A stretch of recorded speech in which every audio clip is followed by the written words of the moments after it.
குலதெய்வ குற்றம் நீங்க பெரிய பெரிய கோவிலுக்கு செல்ல வேண்டும் என்ற அவசியம் இல்லை. தொடர்ந்து 3 பௌர்ணமி தினத்தில் உங்கள் குல தெய்வ கோவிலுக்கு சென்று வழிபட்டாலே போதும்.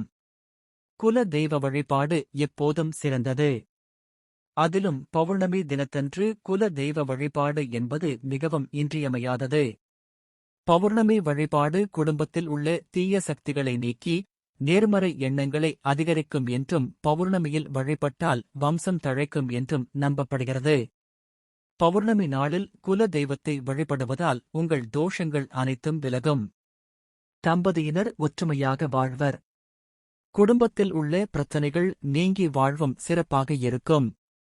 ஒருவருடைய வீட்டில் குலதெய்வத்தின் அருள் பரிபூரணமாக கிடைத்துவிட்டால் அந்த வீட்டில் எதிர்மறை ஆற்றல்கள் இருக்காது.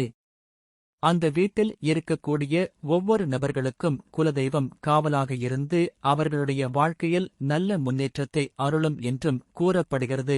ஒவ்வொரு பௌர்ணமிக்கும் குலதெய்வ கோவிலுக்கு செல்ல வேண்டும் என்றில்லை. நீங்கள் உங்கள் வீட்டிலேயே விளக்கேற்றி வழிபடலாம். பூஜை அறையை சுத்தம் செய்து மாக்கோலமிட்டு குல தெய்வத்தின் படத்திற்கு மலர் அலங்காரம் செய்து நெய்தீப விளக்கேற்றி குடும்ப சகிதமாக குல தெய்வத்தை மனதார வழிபடலாம். தீபமேற்றியவுடன் குல தெய்வத்தின் பெயரை 108 முறை பயபக்தியுடன் உச்சரிக்க வேண்டும். பின்னர் நைவேத்தியமாக வெண்பொங்கல், சர்க்கரை பொங்கல் படைக்கலாம். படைத்த நைவேத்தியத்தை அக்கம் பக்கத்தினருக்கு கொடுத்து மகிழலாம். எளிய முறையில் இப்படி குல தெய்வ வழிபாடு செய்தாலே போதும். குல தெய்வத்தின் அருள் உங்கள் குடும்பத்திற்கு பரிபூரணமாக கிடைக்கும். ஒவ்வொரு பௌர்ணமியிலும் மாலை நேரத்தில் சந்திர பகவான் தோன்றும் நேரத்தில் விளக்கேற்றி லலிதா சகஸ்ரநாமம் சொல்லி வழிபட வேண்டும். இவ்வாறு வழிபட்டால் வீடு மனை முதலான செல்வங்களை வாங்கும் பாக்கியம் கிடைக்கும். உங்கள் முன்னோர்கள் குல தெய்வத்திற்கு செய்ய வேண்டிய நேர்த்திக் கடனை செலுத்தாமல் இருந்தால் அதனால் பல இன்னல்களை பிள்ளைகள் அனுபவிக்க நேரிடும். அத்தகைய குலதெய்வ குற்றம் நீங்க பெரிய பெரிய கோவிலுக்கு செல்ல வேண்டும் என்ற அவசியம் இல்லை.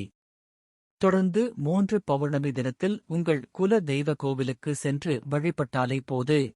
ஏதேனும் சூழ்நிலை காரணமாக தொடர்ந்து செல்ல முடியவில்லை என்றால் விடுபட்ட பௌர்ணமி தினத்தை கணக்கில் கொள்ளாமல் மீண்டும் தொடர்ச்சியாக குல தெய்வ கோவிலுக்கு சென்று வர வேண்டும். சிலருக்கு குல தெய்வமே தெரியாமல் இருக்கும். அதனால் நேர்த்திகடன் செலுத்த முடியாமல் பல இன்னல்களை சந்தித்துக் கொண்டிருப்பார்கள். அப்படிப்பட்டவர்கள் பௌர்ணமி தினத்தில் தீபமேற்றி அந்த தீபத்தை குல தெய்வமாக வழிபட குல தெய்வ அருள் கிடைக்கும். நேர்த்திக் கடன் செலுத்தாத குற்றம் நீங்கி அவர்களின் வாழ்வும் வளம் பெறும் என்பது நம்பிக்கை.